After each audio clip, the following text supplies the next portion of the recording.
बड़ी खबर आप तक पहुंचाएं कि इसराइल ने ईरान पर हमलों का आगाज कर दिया है। तेहरान और इसके करीबी शहर कैरिस में 5 धमाकों की आवाज़ें सुनी गई हैं। ईरान के सरकारी मीडिया ने तेहरान में धमाकों की तस्दीक भी कर दी है। Head of international affairs Haseeb Arsalan इस वक्त हमारे साथ मौजूद हैं। हसीब, सूरत हाल आपके सामने है कि इसराइल ने ईरान पर हमला किया है, क्या सूरत हाल देख रहे हैं और इसका कितना फर्दर नुकसान हो सकता है? ये वही अटैक्स है जिसका इसराइल ने, जैसे ईरान ने बैलिस्टिक मिसाइल हमला किया था तो इसराइल ने जवाब में जो कहा था कि हम इसका जवाब देंगे, तो आज इसराइल ने जवाब दे दिया। अब से कुछ देर पहले ही 5 तकरीबन धमाके जो हैं वो उनकी आवाज़ें सुनाई दी गई डिफरेंट इलाकों में तेहरान के, ईरान का जो कैपिटल है।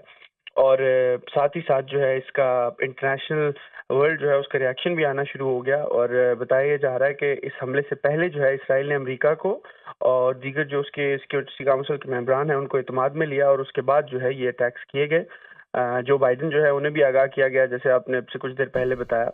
दीगर जो एलाइज हैं बरतानिया को भी इससे आगाह किया गया और उसके बाद जो है ये अटैक्स कैरी आउट किए गए। अभी जो इंटरनेशनल मीडिया और इजरायली मीडिया रिपोर्ट कर रहा है उसके मुताबिक इसराइली सिक्योरिटी काउंसिल जो है उनका अपना इजलास हुआ, सिक्योरिटी कैबिनेट जो है उनका इजलास हुआ, उन्होंने अप्रूव किया और उसके बाद जो है ये टारगेटेड अटैक्स जो है वो कैरी आउट किए गए। अब आगे की जो सूरत हाल है वो इस तरह है कि ईरान पहले ही इस बात को बड़ा क्लियर कर चुका है कि क्योंकि ईरान पे अटैक किया गया था, ईरान के अंदर घुस के जो है वो अटैक किया गया था, जिसके बाद उन्होंने रिटेलिएट किया, अटैक किया। तो अब आगे की सूरत हाल जो है वो बड़ी ट्रिकी नजर आ रही है, क्योंकि इसके बाद ईरान जो है वो भी चुप बैठने वाला नहीं लगता। अब जो सिक्योरिटी सिचुएशन है इस सारी अटैक के बाद वो बड़ी ट्रिकी सी जो है हो गई है। लेकिन अब ये भी साथ ही क्लियर किया गया, अब से कुछ देर पहले अमेरिकी मीडिया का बयान ये सामने आया कि इसराइल ने अपने ओन के ऊपर जो है अटैक किया है। आगाह किया गया है सिक्योरिटी काउंसिल के दीगर जो ममालिक हैं उनको, लेकिन किसी भी और मुल्क ने इसमें हिस्सा नहीं लिया। ये इसराइली मिलिट्री जो है उसने खुद डायरेक्टली अटैक किया है, कोई और मुल्क जो है वो इसमें इन्वॉल्व नहीं था। ये बयान भी जो है अब से कुछ देर पहले सामने आना शुरू हो गए।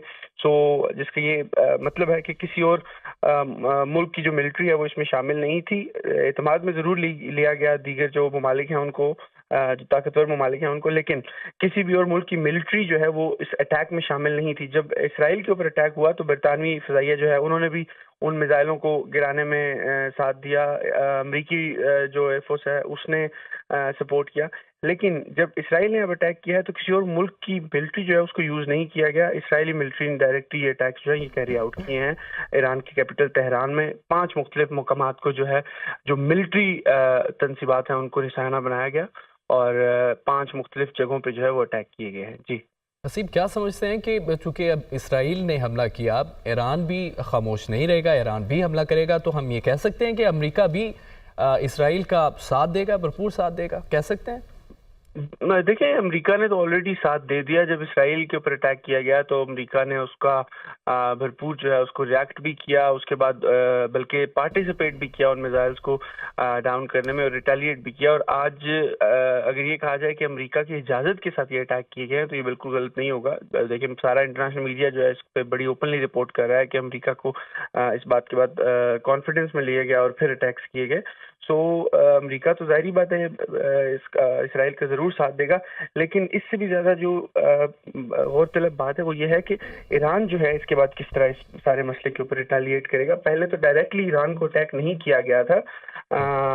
एक और तंजीम के जो लीडर है इस्माइल हानिया, उनको जब टारगेट बनाया गया तो उसके बाद ईरान ने उसको डायरेक्टली लिया। तो अब तो डायरेक्ट ईरान की मिलिट्री तनसीबात को टारगेट किया गया है, तो इसके बाद तो ईरान का रिएक्शन जो है वो भी बड़ा बोल्ड सा नजर आने वाला है। अगर मैं कहूँ कि ईरान जो है वो भी रिटेलिएट करेगा तो ये बिल्कुल गलत नहीं होगा।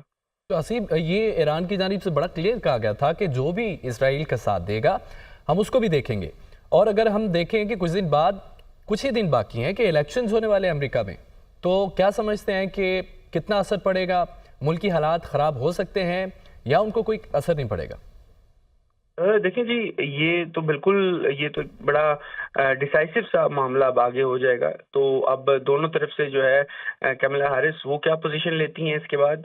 देखिए, जो बाइडेन जो है वो तो अब कुछ दिन के मेहमान है, इसमें तो कोई दूसरी राय नहीं है। 5 नवंबर जो है वो बिल्कुल अब 2 हफ्ते से भी कम वक्त जो है वो उसमें रह गया है। अब ये डिपेंड करता है कि अब जो अगले 2 उम्मीदवार हैं वो किस पोजीशन को लेते हैं। और जो भी जो है इसकी सपोर्ट में जाएगा, जाहिर बात है अमेरिका की जो अवाम की अगर बात की जाए तो एक जंग के खिलाफ है। इससे पहले भी जितनी जंगें हुई अवाम ने उसके ऊपर बड़ा लेकिन हसीब देखा जाए तो ये इलेक्शंस में बात की पोजीशन आप बता रहे हैं, मैं ये समझ रहा हूँ कि इलेक्शन वाले दिन या उससे पहले की सूरत हाल अगर ख़राब हो जाती है तो कितना असर पड़ सकता है? जी मैं इलेक्शन से पहले की बात कर रहा हूँ कि देखिए अभी तक तो कैंपेन जो है वो जारी है, तो कैंपेन के अंदर जो भी उम्मीदवार है वो इसकी फेवर में जाता है। मेरा ख्याल है कि उनकी सिचुएशन जो है, क्योंकि अभी अगर आप पोल्स की बात की जाए तो बिल्कुल नेक और नेक पोल्स चल रहे हैं। किसी दिन ट्रंप जो है वो लीड करते नजर आते हैं, किसी दिन कैमला हैरिस जो है वो लीड करती नजर आती है। तो बड़ी एक बैलेंस सी सिचुएशन इस वक्त चल रही है। सो अगर कोई भी दोनों में से कोई एक इसकी ओपनली जो है इसकी हिमायत करता है तो मेरा ख्याल है कि वो इलेक्शन के दिन उनके अगेंस्ट जो है वो जा सकती है। और जैसे कि आपने कहा, एक तो ये सिचुएशन होगी जिसका असर इलेक्शन पे पड़ सकता है, लेकिन साथ ही साथ जो है अमरीकी जो हालात हैं उसके ऊपर भी असर पड़ सकता है, क्योंकि ईरान डायरेक्टली या इनडायरेक्टली जो है इस पर रिटेलिएट जरूर करेगा, ना सिर्फ इसराइल पे बल्कि दीगर उन ममालिक के ऊपर भी जो उसका साथ देंगे। तो इसके जो कॉन्सिक्वेंसेज हैं वो बरतानिया, अमरीका और दीगर जो ममालिक इसराइल के साथ हैं उन्हें किसी न किसी फॉर्म में फेस करने पड़ सकते हैं। ठीक है, बहुत शुक्रिया। आप head of international affairs Haseeb Arsalan साथ थे, अपडेट कर रहे थे। बहुत शुक्रिया आपका हसीब।